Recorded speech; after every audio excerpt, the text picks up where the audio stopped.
Welcome, Money Mart. 안녕하세요. 돈 파는 가게 대표 사원 김강주입니다. 지난 한 주 동안의 경제 뉴스의 핵심을 정리해드리는 시간, 주간 뉴스 브리핑 8월 첫째 주입니다.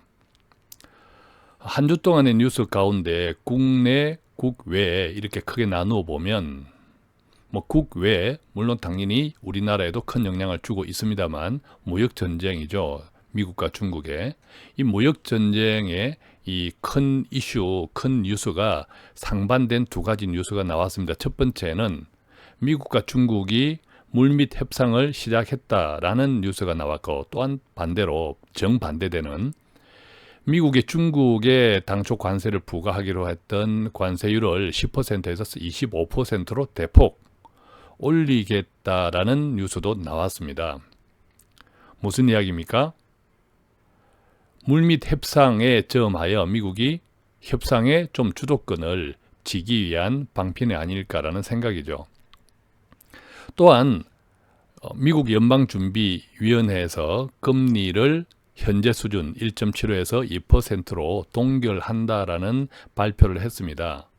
사실 이 금리를 결정하는 것은 트럼프가 관여할 수 없습니다. 독립적이라는 거죠.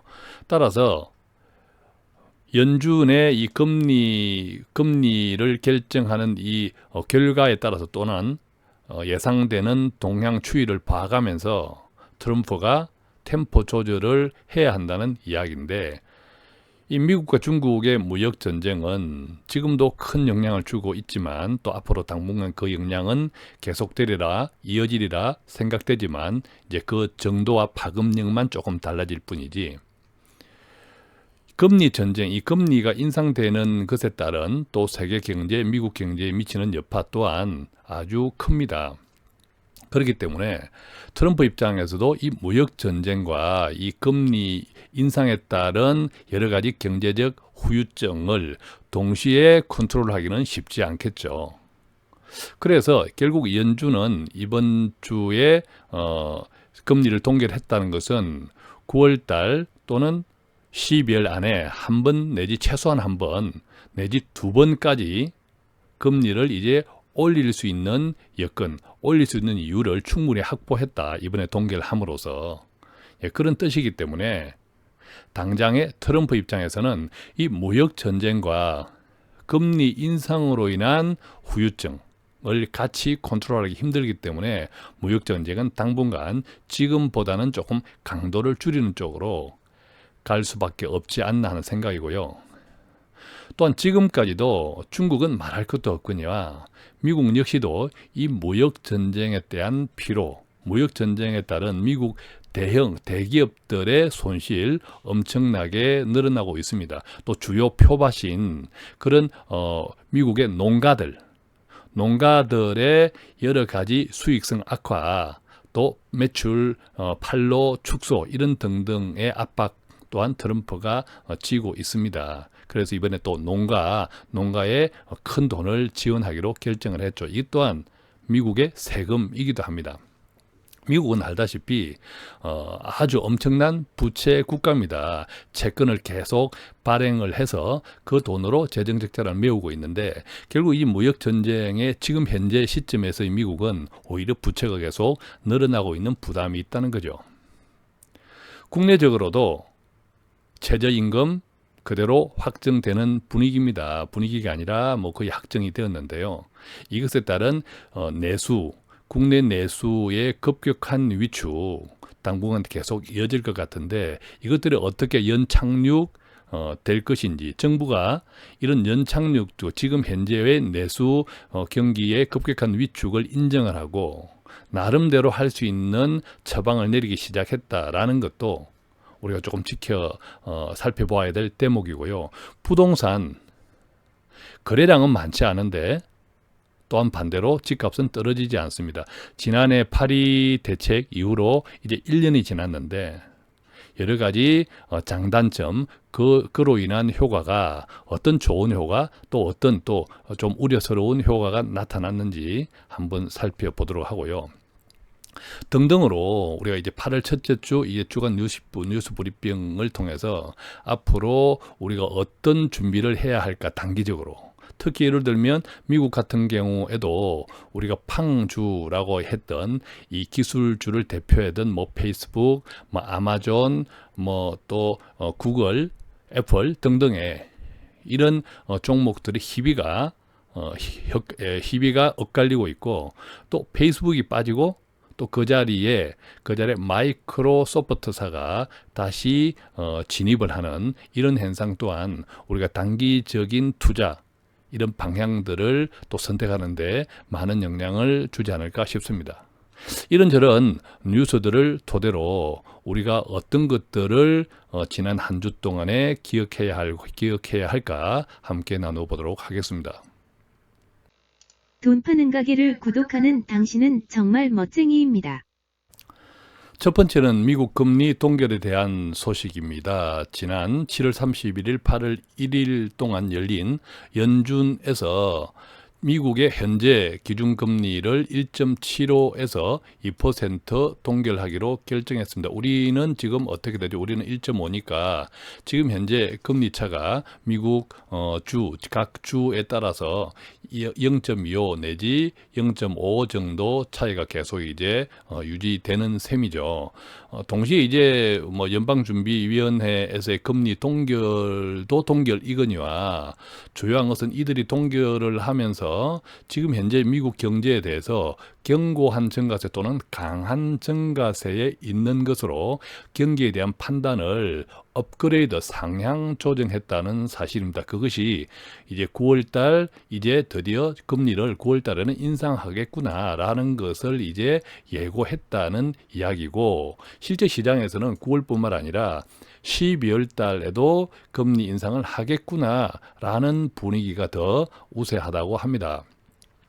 반면에 미국과 중국의 무역 분쟁에 대한 것도 미국의 또 트럼프 대통령이 기존에 2천억 달러 상당의 중국산 제품에 부과하기로 했던 관세율 10%를 25%로 대폭 상향 조정을 지시한 것으로 알려졌다는 뉴스가 함께 나왔고요. 관련해서 또한 앞서 말씀드렸듯이 미국과 중국이 물밑에서 협상을 시작했다는 보도도 같이 이루어졌으니까, 같이 나왔으니까 이것은 다분히 실제 25%로 부과하는 것이 아니라 물밑 협상에서 유리한 고지를 차지하기 위한 제스처 아닌가, 그런 식으로 그런 생각이 들고요. 또한 트럼프가 이미 연준에서 독립기관인 연준에서 금리 인상이 이제 9월 달에는 거의 기정사실화 되었으므로 금리 인상으로 인한 미국 경제의 후유증, 이것과 미중 무역 전쟁에 이것을 같이 컨트롤하기 힘들어서 당분간은 미중 무역 전쟁의 수위를 조금 한 템포 떨어뜨리기 위한 수순이 아닌가라는 생각도 동시에 가집니다. 문제는 이제 우리가 걱정하는 것은, 그렇다면 우리는 금리가 어떨까, 이런 이제 걱정을 하겠죠. 앞서 말씀드린 대로 우리는 미국과의 금리 차가 미국의 각 주마다 다르지만 0.25에서 우리가 0.5 정도 차이가 납니다. 우리가 한 미국과 금리 차를 1% 이상이 되면 뭐 위험하다, 바로 자본 유출 때문에 위험하다라는 이야기를 하는데, 반대로 지금까지 우리가 그동안 지난해까지만 해도 미국과 한국과 미국의 금리가 역전이 되면 당장에 큰 일이 날 것처럼, 자본 유출이 심해지면서 마치 금융위기가 일어날 것처럼 그렇게 이야기했던 분들도 많은데, 실제 그동안 금리 차가 두 번에 걸쳐서 계속 미국이 올리는 동안 한국은 계속 동결함으로써 현재 0.25, 0.5 정도의 수준에서 최대 0.5 정도 차이가 났는데도 불구하고 이 자본 유출은 그닥 심각하지 않습니다. 그래서 이번에 이제 동결을 했는데, 그러면 우리 한국은 어떨까라는 이야기를 하는 건데, 동결을 했기 때문에. 왜냐하면 이제 9월 달에 이렇게 미국에서 금리를 0.25 정도 한 번 더 올리고 12월 달에도 또 0.25를 올린다면 한국과 미국의 금리 차는 올 안에 최대 1%로 벌어질 수 있다. 그렇다면 한국이 조금 선제적으로 0.25 정도를 더 올릴 필요가 있지 않냐라는 이제 이야기를 하고 그런 가능성에 무게감을 두는 사람들이 점점 많아졌다. 이제 이런 뜻입니다. 당장에 우리 이제 국내 경기를 이제 고려한다면 이 경기 둔화를 고려한다면 이 금리 인상이 당장에 이제 국내 내수에는 부담을 주죠. 내수에는 부담을 주는데 아까 이야기했듯이 금리 인상을 계속 이제 또한 지연시키면 아까 미국과 이렇게 대내외 금리 차 때문에 여러 가지 통화 기조에서 통화 정책 여력 확보와 금융 안정을 고려할 때는 금리 인상이 조금 불가피한 측면이 있다. 이런 이야기를 하는 거죠.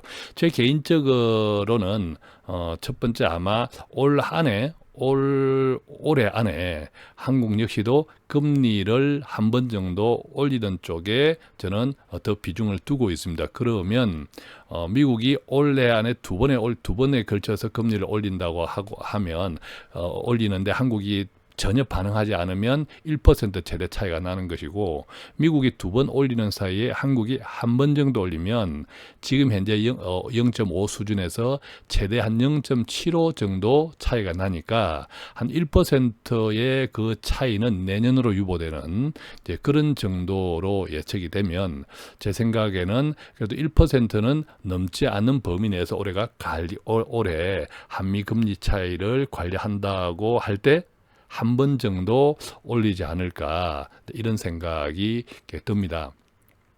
자, 이제 지금까지 우리는 미국 금리 인상의 미국 금리 동결 또한 이것이 곧 하반기 금리 인상을 강력히 시사하는 것이다라는 이야기를 했는데 그렇다면 이 지점에서 중국과 미국과 중국의 무역 전쟁까지 과연 미국의 트럼프가 컨트롤할 수 있겠느냐는 측면에서 미국과 중국의 무역 전쟁을 조금 수위를 낮추는 쪽으로 전환을 해갔다 이런 말씀을 드렸는데 구체적으로 이게 미국과 중국의 이런 무역 전쟁으로 인한 양국의 피해는 아주 극심합니다. 예를 들면 우선 중국은 피해가 그만큼 크죠. 중국의 총부채 비율, 중국의 총부채 비율은 2008년도에 160%였는데 지난해 260%로 급상승했다고 합니다. 그래서 이제 중국의 부채 문제가 심각하기 때문에 이 중국 정부도 특히 대출 관리에 본격적으로 지금 접어들었는데 이제 돈을 이제 시중에 돈을 조이기 시작하는 거죠. 한국의 부동산 대출 쪽에 자금을 조이듯이 중국 역시도 부채 관리 때문에 기업에 대한 대출을 아주 조이고 있습니다. 그래서 이제 어떤 현상이 벌어졌냐 하면 실제로 이런 기업들 보면 최근 중국 증권거래소에 상장된 에너지 및 석탄화학 그룹이라고 하는데 융타이능위안 이런 회사가 바로 채무불이행 디폴트 사태에 빠졌다고 합니다. 간단히 이야기하면 한국으로 예를 들면 한국의 상장기업이 망했다. 돈을 이렇게 채권 돌아오는 상환을 감당하지 못해서 그냥 채무불이행 사태에 빠졌다라고 이해하시면 되는데 상당히 심각하겠죠. 자, 이런 내용들이 계속 미국 중국 기업들의 압박을 하고 있습니다. 돈을 없습니다. 중국 기업들은 이렇게 보면 중국의 금융당국이 지난해 말부터 민간 부채를 줄이기 위해서 자금 대출 규제를 강화하고 있고 또 이제 상반기 들어서는 경기까지 둔화되어서 영업 실적이 악화되면서 위험 수준이 다다랐다 덮친 격이다 이렇게 이야기할 수 있죠. 그 결과로 이 중국 기업의 디폴트 즉 돈을 못 갚겠다. 채무 불이행은 갈수록 늘어나고 있다라고 하는데요. 이렇게 이제 중국 기업 기업들의 디폴트가 늘어나니까 중국 기업들의 신용 등급도 당연히 강등이 되겠죠. 그러니까 중국의 신용 등급도 강등이 되니까 이 디폴트 공포가 계속 확산될 수밖에 없는 악순환에 처해 있다. 예를 들면 중국의 이제 신용평가회사 다궁은 올해 13개 기업의 신용 등급을 낮췄다고 합니다. 13개 기업의 신용 등급을 낮추면 당연히 이 기업들이 발행하는 회사채 금리는 올려야겠죠. 신용 등급이 떨어지니까 위험률이 높아졌다는 거고, 위험률이 높아졌으니까 채권을 발행할 회사채 자금 조달을 위해서 회사채를 발행할 때 금리를 더 얹어 주어야 하니까, 또 회사채 금리까지 상승하니까 그 기업의 재정 여력은 더 악화될 수밖에 없다라는 겁니다. 그래서 이 중국 회사채 금리의 기준이 되는 AA-, AA- 등급 회사채 금리는 최근 연 6.99%, 거의 뭐 7%까지 이제 치솟아 올렸다고 하니까 어지간히 이익을 내어서는 실제 이익을 기록하기 힘든 회사들이 점점 많아졌다. 심지어 그래서 이제 이런 이야기를 하네요. 당국이 비은행권 자금원을 폐쇄하고 은행에 독점금을 주었지만 은행들은 소규모 기업들에 어떻게 돈을 빌려줄지 그 방법을 모른다 하면서 우리는 모두 자금난으로 굶어 죽을 판이다라고 호소했다고 합니다. 바로 여기에 이제 미국과의 무역 전쟁이 중국 기업들에게 자금난에 더욱더 이제 직격탄을 부었다고 하는데, 당연히 이 보복 관세, 상대방의 서로 쌍방 보복 관세로 인해서 미국의 중국의 소비 수요가 줄어들고 경제에 거시적인 타격이 예상된다. 이 여파가 장래의 신용 저하로 이어질 수 있다라고 이제 전반적인 이야기들을 합니다. 이제 이것이 곧 이게 무역 전쟁이 그렇잖아도 부채가 많아서 중국 기업이 이제 중국 은행들이 중국 당국에서 부채 제한을 하면서 중국 기업들이 굉장히 자본 조달에 어려움을 겪고 있는데, 이 미중 무역 전쟁으로 인해서 가뜩이나 또 더 이익을 떨어뜨리고 매출을 저하시킴으로 인해서 중국 기업들의 상환 능력이 더 떨어지게 생겼다. 뭐 이런 이야기를 하는 거죠. 여기에다가 지금 현재 앞으로의 이 미중 무역 전쟁이 계속되면 이 경영 악화는 더 심해질 수밖에 없다. 참고로 이제 중국의 이제 보복 관세, 미국이 수입하는 중국산 공산품은 추가 관세만큼 가격이 오를 것으로 보이고요. 또 미국산 대두와 육류에 대한 중국의 보복 관세 역시 콩기름과 육류 가격 상승을 불러 중국 소비자들의 부담은 커진다. 결국 미국이든 중국이든 각자 보복 관세로 인해서 각국에서 수입하는 그 수입품에 대한 가격을 올려버려서 똑같이 데미지를 입고 있는데 중국 기업들은 특히 재정의 불안정, 지금 현재 어쨌든 미국 기업은 미국의 경기가 계속 이렇게 좋기 때문에 미국 기업은 각 기업마다 이 무역 관세 전쟁으로 인해서 원가가 상승되면서 부담은 계속 커지고 있지만 미국 전체 경제에서 보면 중국보다는 좋다라는 거죠. 좋다라는 측면에서는 오히려 중국이 크게 이렇게 불리하다. 실제로 이번 무역 전쟁을 통해서 중국은 0.5%포인트, 미국은 0.3포인트 가량 성장률이 떨어질 것으로 내다보는데, 이것은 이제 미국이 중국에 수출하는 것보다 중국이 미국에 수출하는 것이 훨씬 크기 때문에 이런 현상이 이런 전망이 당연하게 생기는 거죠.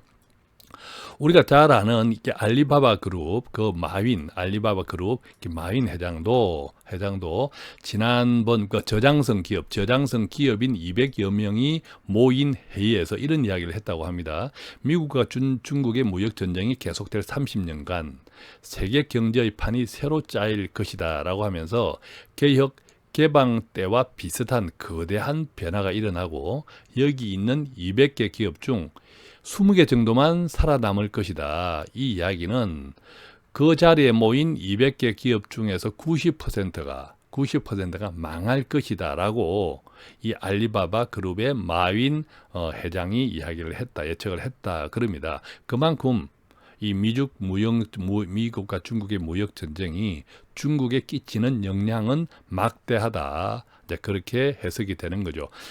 그렇기 때문에 이제 미중 무역 전쟁이 오래 가면 갈수록 누가 잘 버틸 수 있을 것인가, 이것들을 이제 해석할 때 결국 미국이 유리하다. 미국이 계속 엄청난 압박을 중국에 가하고 있는 이유. 이번에 물밑 협상을 한다고 하면서 오히려 관세를 10% 부과하기로 했던 것을 25%로 급 상승을 시키면서 협박을 하는 그 이유 또한 이런 배경이다라고 이해하면 좋겠고요. 또 우리가 이제 여기서 걱정하는 것들이 이제 한국 기업으로 보면 수출, 한국 기업의 수출은 중국, 미국 거의 뭐 아주 많이 전체 수출액에서 보면 중국과 미국 비중이 꽤 높죠. 그랬을 때 당장 이제 중국의 이런 경제 악화, 또 중국이 미국에 수출하는 수출의 감소, 이런 것들도 우리 한국 기업에 영향을 주겠지만, 당연히 이제 미국에 수출하는 우리 품목들의 경쟁력도 수입 관세 악화로 인해서 많이 악화되리라고 이제 예상이 되는데, 자, 그 정도를 우리가 그 정도는 현재 우리 한국의 수출 기업들의 실적들을 보면 크게 두드러지게 반영되지는 않았습니다. 조금 더 이 무역 전쟁의 이제 영향은 조금 더 지켜봐야 하겠지만, 당장에 오히려 미국 기업들이 크게 영향을 받고 있다.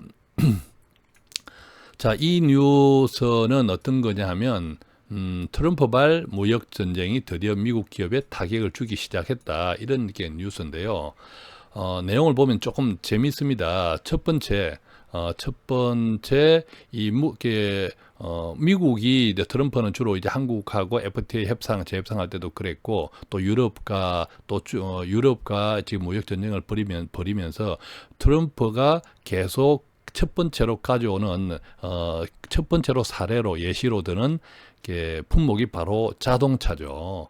품목이 자동차인데, 오히려 이 자동차를 첫 번째 품목으로 강조하고 있음에도 불구하고 오히려 미국의 자동차 시장, 자동차 기업들의 순이익들은 굉장히 오히려 떨어져 있습니다. 예를 들면 제네럴 모터스, 아우디, GM 하면 세계적인 또 미국을 대표하는 자동차 기업이지 않습니까? 이 GM은 2018년도 2분기 결산 결과를 발표했는데, 영업이익이 11억 4천이만 달러로 지난해 같은 기간 대비 거의 절반 수준으로 감소했다. 그 이유가 뭐냐? 철강이나 이런 관련 원자재 비용이 약 3억 달러 정도 상승한 것이 크게 영향을 미쳤다. 또한 이렇게 이제 원자재 가격이 많이 상승하니까 당연히 기업들 역시도 개인 투자 의욕도 감소하고 개인 소비 위축들이 같이 이제 영향을 주면서 실적 예상치를 크게 하향 수정할 수밖에 없게 되었다, 이런 이야기를 하는 거죠. 자, 어쨌든 이제 미국 정부가 이제 철강 및 알루미늄 수입에 대한 추가 관세 부과로 인해서 원자재 비용이 지금 상승했고, 이것들이 계속 지속되는 한 앞으로도 이 악재는 계속될 것이다. 그래서 이제 GM사는 2018년도 올 한 해 통틀어서 실적을 전망할 때 한 주당 이익이 6.5달러 전후가 될 것이라고 예상하고 있었는데, 이번에 6.5달러에서 다시 0.5달러를 마이너스 하향 조정한 약 6달러 수준으로 하향 조정했다, 이런 이야기도 하고 있습니다. 여기에 이제 우리가 꼭 GM만 생각해 볼 수 있는 것이 아니라, GM뿐만 아니라 이 가전 쪽들도 다 영향을 주죠.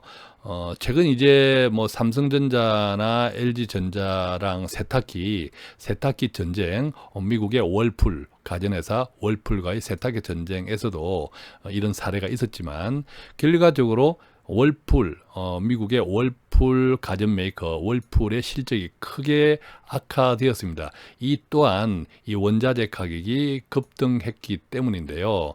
이 월풀의 주가도 약 5년 만에 최저 수준으로 하락했다고 합니다. 마찬가지로 이제 제너럴 일렉트릭 그죠? 이제 GE도 우리가 뭐 아주 잘 아는 유명한 세계적인 기업이지 않습니까? 이 GE사도 대중 수입에 관세 부과를 발동하므로 이 중국산 제품 수입의 최대 4억 달러 정도를 추가로 부담해야 할 것으로 전망하고 있습니다. 이제 앞으로 이제 더욱더 이제 주시해야 될 이제 포인트가 결국 이것들이 지금 미국과 중국의 무역 전쟁이 실물 경제 전체에 어떤 영향을 끼칠 것이냐 하는 건데 결과적으로는 악영향이 확대될 가능성이 높다 이런 이야기를 합니다. 즉 미중 무역 전쟁이 미국의 기업 및 개인 소비 심리면에 영향을 계속 미칠 것이다. 예를 들면 코카콜라. 코카콜라로 들어가면 이게 코카콜라 역시도 이 캔을 제작하는 데 들어가는 철강제 가격이 상승해서 제품의 도매 가격을 인상했다고 발표했는데요. 이런 것들이 결국 미국의 소비자 태도 지수가 전월 대비 약 1% 하락함으로써 소비자 심리가 계속 악화되고 있다고 합니다. 그 결과 이제 미국 기업들의 전반적인 영업 실적은 금년 올해 2, 4분기에 20% 정도 증가할 것으로 예상되고 있지만 이 무역 전쟁이 심각하게 계속 이렇게 전개되어지면 미국 경제 주축을 이루는 개인 소비 및 기업 투자 등이 위축되어 실물 경제를 흔들 수 있는 리스크의 싹이 꾸준하게 돋아나고 있다라고 이제 정리를 하고 있습니다.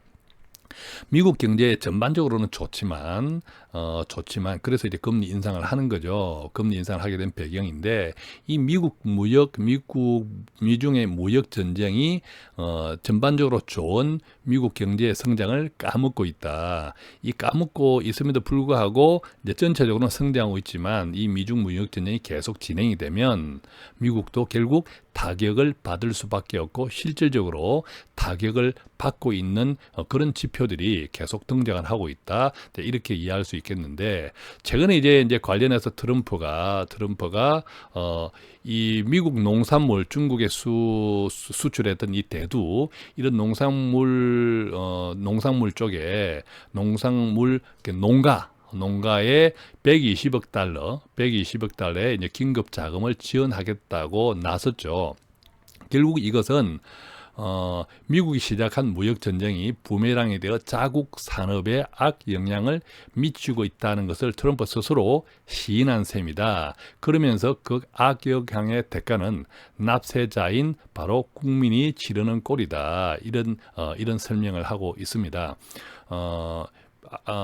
저도 이야기 들었지만 미국은 엄청난 부채 국가입니다. 매년 무역 수지, 재정 수지 적자를 바로 채권을 발행해서 메꾸고 있는데 결국 이번에 120억 달러를 농가에 긴급 지원하는 건 역시도 바로 채권이다. 미국인 그 채권은 뭡니까? 결국 세금이고 미국인 한 사람 한 사람들의 빚이 늘어난다. 뭐 이렇게 이야기를 하는 거죠.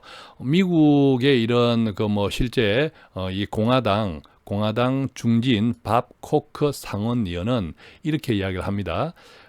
당신의 끔찍한 정책은 농부들을 가난하게 만들 것이다. 또한 그러고 나서 그들에게 복지를 제공할 것이고 이번에 이제 120억 불 지원을 이야기하는 거죠. 우리나라는 다른 나라에서 돈을 빌려서 국채를 발행한다는 것인데 다른 나라에서 돈을 빌려 그 돈을 충당할 것이라고 비난했습니다. 마찬가지로 또 다른 이렇게 공화당 다른 의원들도 이렇게 많은 이야기를 했는데 이 이야기가 아주 재밌네요. 우선은 이런 미국의 농업단체 농가들도 비록 단기적인 해결책이긴 하지만 트럼프 행정부가 이렇게 돈을 현금으로 도와준다는 것을 감사하죠. 좋죠. 기쁘지만 이 대부분의 농부들은 원조보다는 무역을 원한다. 무역이 무역 전쟁 이전에서처럼 더욱더 활발하게 일어나기를 원한다라고 이야기를 합니다. 아주 이제 재미난 이런 이야기들에 대해서 재미난 결론을 미국 뉴욕 시립대 폴 크루그만, 이게 폴 크루그만 뉴욕 시립대 교수가 이런 이야기를 했네요. 트럼프 행정부의 이번 농가 지원 조치에 대해서 그 영향을 어떻게 이야기를 했냐 하면 재밌습니다. 첫 번째는 무역전쟁이다. 무역전쟁으로 인해서 이런 일이 벌어졌다. 두 번째는 이 무역전쟁에서 이번 피해를 상쇄하는 긴급정책을 쓰게 된다. 세 번째는 2단계에서 즉 긴급 정책을 쓰는 것, 이 정책으로 인해서 피해를 상쇄하는 정책을 쓰는 것. 네 번째는 조금 전에 이 3단계에서 피해를 상쇄하는 정책을 구현하는 것이다 라고 하면서 이 무역전쟁으로 인한 악순환을 예고했습니다. 어차피 이제 무역전쟁으로 인한 후유증이 커지고 있다는 것이고, 이 커지는 것을 또 반창고를 붙이는 바로 반창고를 붙이는 그 행위 때문에 또 다른 후유증이 생긴다. 또 다른 후유증이 거듭 생긴다. 이런 이야기를 비꼬아서 이렇게 이제 표현을 했네요. 자, 그래서 우리가 이제 미중 무역 전쟁은 어느 정도 이렇게 임계점에 다다랐다. 물론 이게 미중 무역 전쟁은 특히 중국과는 단순하게 경상수지 적자에만 포인트가 있는 것이 아니라 지적재산권이라든지 또 중국의 제조굴기 2025 이런 등등에 대한 미국의 또 이제 약간의 위협을 느낀 이런 것들이 다 자존심 문제 결합되어 있기 때문에 당장에 완벽하게 클리어하게 미중 무역 전쟁이 끝나지는 않겠고 상당히 오랫동안 분야를 중심으로서 지속되겠지만 당장에 지금까지 정도의 이렇게 파워로 계속 밀어붙이기로는 당장에 트럼프가 처해 있는 여러 가지 이렇게 후유증들이 많다, 짐들이 많다. 또한 동시에 이제 금리 인상까지 임박해지면서 한 번 내지 두 번 임박해지면서 트럼프가 굉장하게 컨트롤하기가 복잡해졌다. 당분간 무역 전쟁의 수위를 낮추고 금리 인상에 대비하는 정책으로 또 전환하는 것이 아닌가. 그렇다면 우리 역시도 이 한국은행의 금리가 어떻게 될 것인지, 기조가 어떻게 될 것인지를 잘 살펴보아야겠지만 최소한 한국은행, 우리나라도 올해 안에 0.25 정도는 인상하지 않을까라는 전망이고 보면 우리 가계부채들 또 여러 가지 이 부채 문제 때문에 고민하는 분들 이 부분을 조금 유념하셔서 부채 관리에 좀 신경을 더 써야 되지 않을까 하는 생각이 듭니다. 돈 파는 가게 단골이 되시면 매일매일 신선한 돈 되는 정보가 배달됩니다. 이번에는 이제 미국 증시로 가 봅니다. 특히 이제 미국 기업에 투자하신 분들 많으시죠. 특히 그동안 이제 기술주를 대표하는 이런 이제 팡주에 투자하신 분들이 많으실 텐데, 이 팡주는 뭡니까? 바로 페이스북, 애플, 아마존, 넷플릭스, 또 구글, 이 알파벳, 이런 기업들의 알파벳 첫 글자를 따서 PAANG 이렇게 이제 표현을 하는데, 이 팡주에서 페이스북 실적이 아주 좋지 않습니다. 아주 악화되었는데 최근 20% 가까이 최대 낙폭, 미국 증시 사상 시가총액이 증발한 한 기업의 시가총액이 하루 만에 증발한 사상 최고를 기록하기도 했는데, 또 이제 페이스북이 당장의 실적도 그렇지만 이 광고에 기반하는 수익이 99% 이상이기 때문에 이 성장세에 조금 이제 회의적인 전망을 내놓는 사람들이 많기 때문에 이제 페이스북에 투자해서 이익을 볼 기회는 끝났다라고 이야기하면서 반대로 마이크로소프트사를 집어넣었습니다. 그래서 이제 팡주 FAANG에서 마이크로소프트가 들어갑니다. F가 빼고. 그래서 MAANG, 팡이 아니라 망이 되네요. 그죠? 이런 이야기를 하는데, 자, 우리가 한동안 마이크로소프트는 사실 잊고 지냈죠. 잊고 지나는 사이 이 MS 주가는 뉴욕 증시에서 지난 전날보다 1.21% 오른 107.57달러인데 지난달 25일에는 110.83달러를 기록하면서 사상 최고가를 갱신하기도 했습니다. 그러니까 MS는 계속 사상 최고가를 갱신 중이라고 이해할 수 있겠는데, 갱신하면서 뭐 주가는 계속 하루도 빠짐없이 오르는 것이 아니라 떨어지면서 오르죠. 추세가 오르는 거죠. MS도 마찬가지입니다. 지난달 25일 날 사상 최고가를 기록한 다음에 이제 조정 중이죠. 조정 중이면서 계속 추세적으로는 상승하는 쪽에 다 이제 예상을 가지고 있습니다. 반대로 또 이제 뭐 반대가 아니라 또한 이제 지난날 이제 미국 증시에서 가장 핫 이슈가 됐던 것은 바로 애플이죠. 이 애플이 시가총액 처음으로 1조 달러를 돌파했다, 이런 이야기를 하고 있는데, 시가총액 1조 달러를 애플이 돌파했다는 것과 동시에 마이크로소프트가 주목을 받는 이유 중에 하나는 이 마이크로소프트사의 지금 현재 시가총액이 8,249억 달러입니다. 애플의 1조를 도달했지만 1조 원에 약 한 1,700~800억 정도 모자라는 시총인데, 이런 애플에 이어서 시가총액 1조 달러 돌파를 두고 이 구글과 아마존과 비슷하게 경쟁하고 있는 갭이 바로 마이크로소프트사다, 이런 이야기입니다. 그러니까 이 애플, 그 다음에 구글, 그 다음에 아마존, 그 다음에 바로 M에서 이런 기업들이 아주 크게 성장을 하고 있다. 근데 구글의 주가 성장률은 조금 상대적으로 다른 기업들에 비해서 좀 떨어졌다고 보면, 우리가 이제 이런 망주 가운데서 마이크로소프트, 애플, 아마존, 넷플릭스, 구글 이 가운데서 성장세로 보면 일단 애플 빼고, 그죠? 또 구글 빼고, 이게 주가 성장, 폭은, 상승률은 상대적으로 떨어지기 때문에 반대로 마이크로소프트, 아마존, 넷플릭스, 이 정도가 우리가 앞으로 조금 관심을 가져야 되는 주요 종목이다. 그 가운데 저는 마이크로소프트와 아마존 정도, 실제로 우리 한국 투자자들이 미국 주식에 가장 많이 투자하는 기업이 아마존입니다. 아마 MS가 이제 더 비중이 높아지지 않을까 하는 생각이 드네요. 그죠?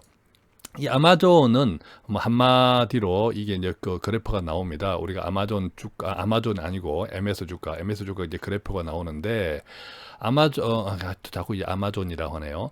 이 MS는 우리가 2000년도에 닷컴 기업을 대표하는 세계적 기업이었죠.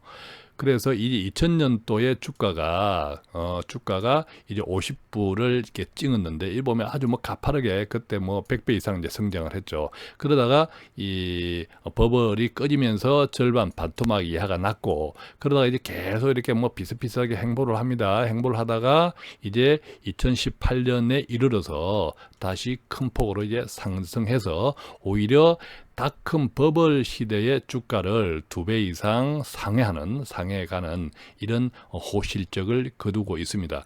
자, 그러면 마이크로소프트가 왜 이렇게 부활을 할까 좀 궁금했죠. 뭐든 자만하면 안 됩니다. 마이크로소프트사도 그때 이제 우리가 윈도우 이제 마이크로소프트가 지금 우리 화면에 컴퓨터 화면을 켜면 전부 이제 윈도우가 다 장악했던 시절이 있었죠. 지금 이제 다른 윈도우가 다른 이제 소프트웨어들이 많이 등장해 있지만, 그 당시에 이제 마이크로소프트가 계속 자신이 잘했던 것만, 그 시대가 지나고 있는데도 애플이 등장하고 등등 해서 이게 스마트폰 또 태블릿 이런 것들이 이렇게 계속 나오면서 OS 시장이라고 하죠. 컴퓨터 운영체계. 이 운영체계가 계속 시장이 바뀌고 있었습니다. 바뀌고 있었는데 그 당시 이제 MSN은 자기 것만 계속 고집을 해왔고 결국 변화에 능동적으로 대처를 못했죠.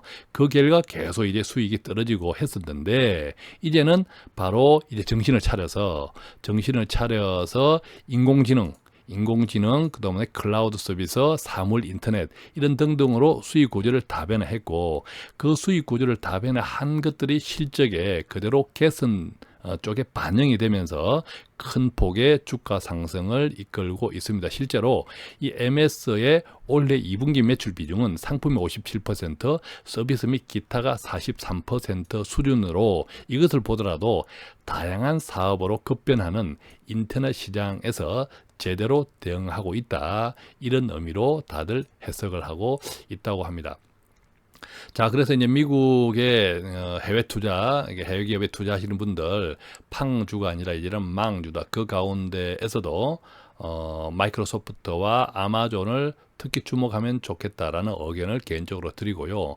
국내로 잠시 이제 돌아와 보면 최저임금 내년에 시간당 8,350원으로 의결한 내년도 최저임금이 3일 고시되어서 공식 확정됐다는 소식 전합니다. 이것을 월 환산으로 하면 174만 5,150원이라고 합니다. 사업 종류 구분 없이 모든 사업장에 동일하게 적용한다고 노동부 고시는 이날 밝혔는데요. 최근에 이제 5인 이하 이런 자영업 사업장에는 조금 차별적으로 좀 이거 적용하자, 유보하자 이런 이야기를 강하게 자영업 쪽에서 했는데 그것이 결과적으로는 무시된 셈이죠. 당장에 물론 영향이 이 최저임금이 지난해부터 올해 2018년부터 급격하게 상승이 되고 내년에도 이 상승 추세가 계속 반영이 됨으로 인해서 자영업 많이 힘들이라고 생각합니다. 저 역시 주변에 제 고객들을 비롯해서 많이 어려워 하시는 분들 IMF 때보다도 더 어렵다 하시는 분들이 주로 이제 자영업 쪽에서 많이 이야기를 하시는데 큰 틀에서 보면 우리 노동을 정확하게 좀 이해해야 되지 않을까. 제가 드리는 말씀은 이것들의 연착륙이 굉장히 중요하다. 이 과도기 동안 어려움은 현실적으로 어쩔 수 없다. 이제 고시가 되었으니까. 그렇지만 이 과도기 몇 년 동안을 개인도 그렇고 근로자도 그렇고 자영업자도 그렇고 가장 크게는 정부가 잘 인식을 해서 연착륙될 수 있도록 도와야 한다. 그렇게 이런 이야기를 교과서적으로밖에 드릴 수가 없는데 우리가 이제 그럼에도 불구하고 이제 이런 쪽으로 나아가야 한 이유는 최저임금 자체 어떤 데서는 이게 최저임금을 다른 나라하고 비교해서 우리나라가 미국보다 최저임금이 비율적으로 그 경제 수준 체력에 비하면 높다라는 이야기도 하는데 함께 보아야 할 것이 바로 노동 시간입니다. 우리나라 이제 임금 노동자 연간 노동 시간은 연간 2071시간이라고 하는데 OECD 28개국 가운데 멕시코 다음으로 두 번째로 긴 나라라고 합니다. OECD 평균 노동시간은 1692시간, 약 1700시간이니까 우리나라는 OECD 평균에 비해서 약 380시간 연간 일을 하는 나라입니다. 노동시간이 가장 짧은 나라는 독일이라고 하는데 1300시간이 나요. 1300시간. 그러니까 우리나라 노동자보다 무려 707시간, 우리나라는 독일에 비해서 무려 연간 770시간 더 일하는 것으로 확인이 이렇게 나타났다고 합니다. 독일에 비하면 독일 근로자들은 우리나라 근로자들보다 60% 정도밖에 일을 하지 않습니다. 그러니까 당장에 우리가 이제 저임금 노동자 많이 이야기하지만 이것을 단순하게 월급을 얼마나 받았다 이것만 비교할 것이 아니라 시간당 근로시간 이런 것들 다 따져보면 아직도 우리나라는 급여가 많이 올라야 되는 것이 현실입니다. 반대로 이제 노동시간을 줄이고 노동시간을 줄이면 시간당 노임이 올라야 그 전에 받았던 노임을 최소한 유지를 하겠죠. 이제 그런 뜻에서 시간당 노임을 올려야 될 수밖에 없는 행편이고 여유가 있어야 돈을 쓰고 우리가 자영업도 누군가가 이제 이렇게 물건을 구매하러 와야 되는데 물건을 구매하러 오려면 소비자들의 소득이 있어야 되고 또한 어떤 서비스나 이런 쪽에 종사하시는 분들 이런 서비스나 산업에서는 그 소비자들이 또 여유가 있어야 그 서비스를 이용을 하죠. 이것이 이제 노동시간하고 같이 연계되는 것이라는 거죠. 그래서 많이 어렵고 힘들지만 결론적으로는 결국 넘어서야 되는 우리 앞에 주어진 과제다. 이런 인식들을 우리가 같이 좀 공유하면 좋겠고 당장의 어려운 자영업을 위한 특히 정부의 정책적인 이런 배려가 훨씬 강력하게 가야겠다. 또한 동시에 우리는 이제 대기업과 중소기업이 양극화되어 있고 특히 대기업 중심의 경제이기 때문에 이 대기업들이 낙수효가 잘 일어날 수 있도록 대기업 역시도 특히 뭐 프랜차이즈 이런 본사 대기업들 역시도 많이 이익을 공유하는 그런 자세가 같이 가야 된다 하는 생각입니다. 관련해서 이제 정부도 이제 이런 쪽의 인식을 인정을 했다라고 하라는 것도 굉장히 이제 고무적이고, 최근에 이제 지난주에 나온 뉴스 중에 가장 특징적인 것이 정부가 마이너스 2018년 세법 개정안을 내년부터 적용할 세법 개정안을 발표하면서 마이너스 세수를 이제 확정했다는 점도 아주 이렇게 좀 주목할 만한 것입니다. 이번 이제 세법 개정안 세수를 이제 세금을 적게 걷겠다 이 말인데 내년 세수는 3조 원 정도 감소하고 5년간 누적으로는 12조 원 정도 줄어든다. 세금 세수가 이렇게 추정을 하고 있는데 줄어드는 세수 감소 효과의 대부분은 근로장려금 쪽에 이제 쓴다고 합니다. 이를 하고더라도 소득세, 법인세, 부가가치세 등 주요 세목에서 모두 세수가 줄어드는 것으로 이제 나타났다고 하는데, 자, 이 정도 규모의 마이너스 세수는 뭐 거의 유사 이래로 큰 폭이었다고 합니다. 지난 2008년도에 이 이명박 정부 때 마이너스 이제 초대형 감세안을 내었다고 했는데 그때는 대기업이나 또 그 부유특혜 종부세 이런 쪽에 많이 집중되어 있기 때문에 서민들에게 누리는 이런 효과들은 많이 빠져 있었다고 합니다. 그 반면에 이번에 이런 대폭적인 마이너스 세수는 아까 이제 근로장려금 등등으로 조금 더 이런 서민들에게 집중되어 있다고 하니까 우리가 조금 이제 이런 부분에서 기도를 좀 해봐야겠다 이런 생각이 들고요. 앞으로 이제 모자라는 이 세수들, 특히 이제 이번에 보면 기업들 실질적으로 법인세 감면 효과가 크다 이런 이야기도 합니다. 지금 여러분께서는 돈 파는 가게와 함께 하고 있습니다.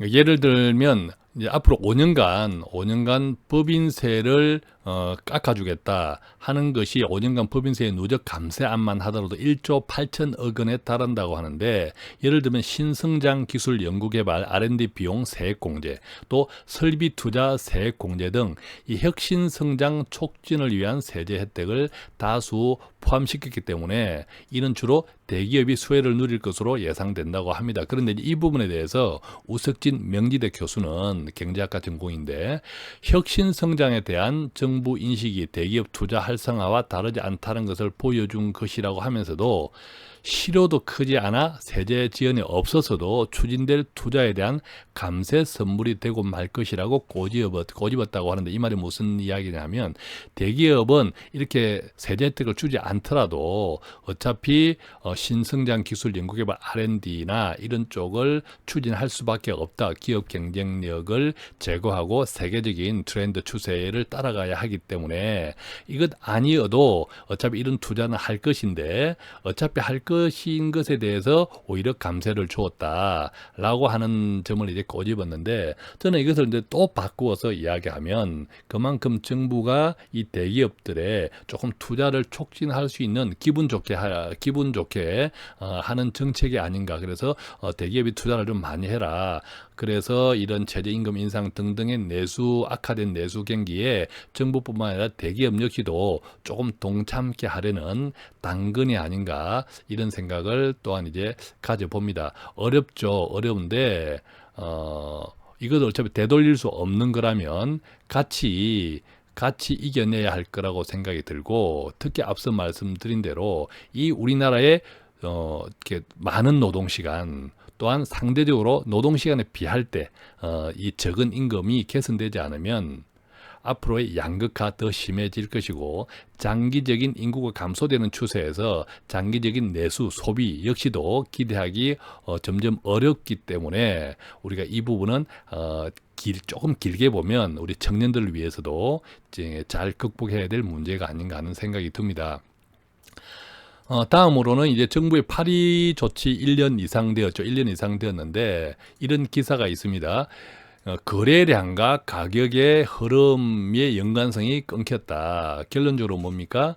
거래량이 한참 줄어들었습니다. 이게 서울시에 따르면 지난 30일 현재 7월달 서울 아파트 매매 건수가 5,000건 정도로 지난해 7월달 대비 약 35% 수준에 불과하다고 합니다. 엄청나게 거래량이 떨어진 거죠. 지난 동기에 같은 그 월에 비하면.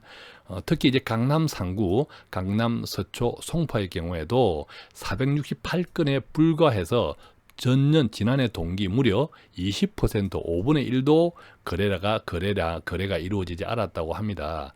왜 그럴까요? 우리가 이제 다 알고 있죠. 정부의 이런 중과세 정책으로 인해서 지난해 4월 1일 이전에 전부 임대사업자 등록으로 많이 전환을 했습니다. 임대사업자 등록을 했으니까 장기 8년, 단기 4년, 그죠? 4년으로 매물을 내어놓지 못하죠. 그 다음에 당연히 이제 갭 투자자들이라든지 세금이 부담스러웠던 사람들은 그 이전에 양도세 중과가 이루어지기 전에 이미 다 팔았습니다. 빠져나갔죠. 얼떨결에 빠져 못 나간 일부를 제외하거나면 대부분 빠져나갔죠. 그렇다면 지금 남아있는 사람들은 세금이 크게 세금이 올라서 기분은 나쁘지만 당신의 그 사람들의 재정적인 여력에 크게 영향을 주지 않는 부자 여유 계층들입니다. 그러니까 그 사람들은 안 내놓죠. 결과적으로 시장에 매물 자체가 없다라는 거죠. 그런데 지금 이제 우리나라의 이제 1가구 1주택 비율이 아직 한 70%로 이게 굉장히 많은데, 대다수인데, 이 실제 실거주하는 사람들은 강남 집값, 서울 집값이 조정을 받을 때, 떨어질 때 사겠다라는 대기 수요도 굉장히 많습니다. 그러니까 결과적으로 거래량은 매물은 적은데 대기 수요는 많다 보니까 매물이 하나 나왔을 때 덥석 이렇게 거래가 되면 그것이 아무래도 이제 기준 시가가 실제 이제 거래 시세가 되는 거죠. 이 거래 시세가 되다 보니까 매물은 적고 수요가 많다. 이러면 당연하게 가격은 오르게 돼 있죠. 그래서 거래량이 적은데 그 거래량의 적은 거래에서 가격이 오른 가격으로 거래가 되다 보니까 아파트 값이 계속 이제 오르는 것으로 통계가 나오는 그런 현실이다라는 거죠. 최근에 이제 이런 상담이 있었습니다. 실거주 목적으로 아파트를 살려고 하는데 지금 사는 게 나으냐, 조금 더 조정되고 난 다음에 사는 게 나으냐, 이런 이야기를 하는데, 저는 투자 목적이 아니라 실거래 목적이라면 지금 사라, 이렇게 이야기를 드렸습니다. 왜냐하면 아까 말씀드렸듯이 매도는 줄어 있고 수요는, 대기 수요는 많습니다. 아파트 가격이 만약에 조금 더 떨어진다고 하면 대기 수요자들 훅 들어옵니다. 바로 아파트 가격이 올라간다는 거죠. 그래서 이런 매물 구간, 또 매수 구간, 매수 대기 구간들을 잘 이해하시면 정말 여유가 있고, 아파트를 살 수 있는 여유가 있고, 재정적인 여력이 있고, 그 다음에 이것이 내가 살 집이라고 생각한다면, 설령 지금 사서 나중에 좀 떨어진다 하더라도 구매한 이후에 길게 보면 서울 아파트 값, 제가 늘 말씀드리지만 그닥 크게 빠질 지역이 아닙니다. 서울 너무 좁고요. 공급 정책을 가져갈 수 없는 서울 지역이고, 물론 뭐 서울 강남에서 과천에 이르는 구간 그 지역에 뭐 이렇게 저렇게 하면 아파트를 공급할 수 있는 부지들은 있지만 자칫 또 아파트 공급 정책 쪽으로 선회를 하면 가뜩이나 이 아파트 가격에 대한 여러 가지 또 혼란을 이렇게 조성할 수 있기 때문에, 정부 입장에서는 이 아파트 가격 역시도 가계 부채는 심각하지만 연착륙시키는 것이 굉장히 중요하겠죠. 한다는 그런, 이게 종합적으로 고려해 보면 결국 서울 아파트는 계속 관리 중이다. 또 이렇게 삼성동을 중심으로 한 개발 이미 확정이 되어 있고요. 시기 문제, 또 여의도 용산에 대한 박원순 시장의 그 야망, 이것은 강북과 강남의 차이가 여전히 아직 많이 벌어지기 때문에 현실적으로 강북을 끌어올릴 수밖에 없고, 여의도 같은 경우에는 오래돼도 아파트가 너무 많기 때문에 또 재개발해야 되는 현실적인 행편입니다. 이런 것들은 결국 이제 시간 문제다. 이런 거를 볼 때는 지금 이제 아파트를 실소유, 실거주 목적으로 생각하시는 분들은 그닥 여유만 된다면 가격 상관없이 오히려 지금 조금 이제 잘 살펴가면서 구입할 수 있는 시기가 아닌가, 서울 아파트에 대해서는 그런 생각도 함께 나누어 봅니다. 자, 이제 마지막으로 간단히 하나 짚고 넘어갈 거예요. 오늘 대입 개편 제도 공론화가 발표가 됐네요. 조금 전에 발표가 되었는데, 첫 번째 뭐 네 가지 안 가운데서 첫 번째는 이런 안이 제일 많았다고 합니다. 현재 이제 수능 위주 전형을 한 40% 이상 수능 위주로 전형을 하자. 지금 한 20% 정도라고 하는데, 이것이 이제 첫 번째로 나왔고, 두 번째 표가 많았던 것은 절대 평가로 좀 전환하자, 이런 이야기를 했다고 합니다. 저는 사실 뭐 대입제도 관심 없습니다. 왜냐하면 뭐 대입을 준비하는 자녀가 없기 때문에, 또 제 뭐 손자녀가 이런 대입제도를 준비할 만큼 뭐 그런 손자녀 자체도 없고, 그렇기 때문에 이 대입제도에 자세하게 알 수 없지만, 다만 이것 하나는 꼭 좀 기억하면 좋겠습니다. 자국의 각 나라별로 고등학교 다니는 아이들한테 설문을 했습니다. 고등학교 다니는 아이들한테 야, 니들 학교 이미지가 어때? 라고 4개 나라의 대학생들의 인식 수준을 조사했습니다. 즉, 4개 나라의 대학생들한테 야, 니들이 거쳐왔던 고등학교 이미지가 어때? 어떤 이미지냐 하면 3가지 이미지. 함께하는 광장이다. 이게 좀 함께하는 광장, 좀 훈훈하죠, 느낌이. 두 번째, 거래하는 시장이다. 뭐 훈훈하지는 않지만, 훈훈하면 좀 떨어지지만 거래하는 시장이라는 것은 뭔가 대화와 타협에 이룰 수 있는 그런 학교 이미지다. 세 번째는 사활을 건 전장이다, 전쟁터다. 니 죽고 나 살자, 이런 분위기다. 이거는 정말 끔찍하죠. 자, 이 3가지 가운데 너가 이렇게 졸업했던 고등학교는 어떤 이미지였어? 라고 한국과 중국과 일본과 미국 애들한테 물어보니까, 한국은요 10명 중에 8명, 즉 80%가 우리의 고등학교는 나의 고등학교는 전쟁터였어요, 이렇게 이야기했다고 하고, 그 중에 뭐 함께하는 광장이라는 이미지로 이야기했던 친구는 뭐 1명 정도, 12.8%에 불과했다고 합니다. 정말 심각하지 않습니까? 반면 중국만 하더라도 우리가 무시하는, 중국말 하더라도 함께하는 강장의 이미지랑 살을 건 전장터라는 이미지가 거의 비슷해요. 그죠? 거의 뭐 비슷하죠.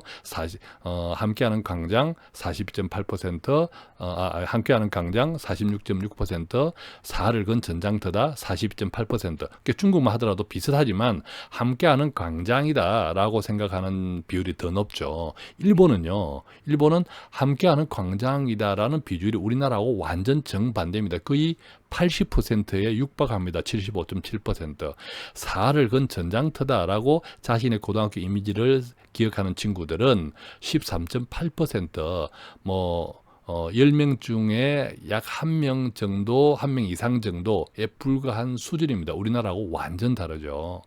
미국만 하더라도 살을 건 전장이라고, 전쟁터라고 자신의 고등학교 이미지를 이야기하는 친구는 40%의 10명 중에 4명에 불과합니다. 우리나라보다 2배죠. 우리나라보다 절반이죠. 우리나라는 10명 중에 8명이 고등학교를 살을 건 전장터라고 생각합니다. 여러분 어떻게 생각하십니까? 최근에 영어 유치원에 어린 5살, 7살 이런 자녀를 둔 그 이야기를 들었는데, 그 나이 때 5살, 7살 때 영어 유치원에 다니면서 거의 매일 성적표가 나오고, 좋은 성적을 거둔 친구한테는 책가방에 배지가 달라진다고 합니다. 그 아이들이 커서 나중에 어떤 인성을 가질지, 누구랑 협력할 수 있는 태도를 갖출지 저는 정말 걱정입니다. 앞으로 우리는 정말 철저하게 협력을 해야 하는 시대입니다. 나누고 협력하지 못하면 우리 앞에 닥친 이 4차 산업, 우리한테 재앙입니다. 교육은 성적이 아니라 정말 인성을 개발하고 사회적 질서를 가르치는 것이 바로 교육의 본질이라고 할 때, 지금 이번에 교육, 대입시 이런 공론화 과정에서 나온 것들이 저는 잘 모르겠습니다만, 우리 청소년들이 조금 더 따뜻한 분위기의 고등학교가 될 수 있도록, 성적과 경쟁 위주의 이런 교육이 되지 않도록 그런 방향으로 결정이 되면 좋겠다라는 이야기로 오늘 뉴스 브리핑 마치도록 하겠습니다. 어떻습니까, 여러분? 참 지구상에 뉴스들 많죠. 하루만 하더라도 엄청난 뉴스들이 쏟아지는데, 그걸 일주일 동안 쌓아두면 얼마나 어마막대한 이야기들이 쏟아지겠습니까? 그것들이 다 우리의 경제와 우리의 살림살이와 우리의 미래에 조금씩 다 영향을 주는 것들이죠. 돈 파는 가게에도 이러한 트렌드, 우리에게 영향을 주는 것들이 어떤 것들이 있고, 이것을 우리가 어떤 안목으로 좀 준비해야 할지 뉴스 브리핑 시간을 통해서 나누고 있습니다. 자, 이 방송 들으시고 혹시 궁금한 내용이나 기타 도움받기 원하시는 분들 계시면 전화 02-5360-153 전화하시거나 카카오톡에서 돈 파는 가게 검색하시면 돈 파는 가게 머니 슈퍼마켓 나오는데, 블러드 친구 맺으시고 1대1 채팅창 통해서 질문해 주셔도 되고요.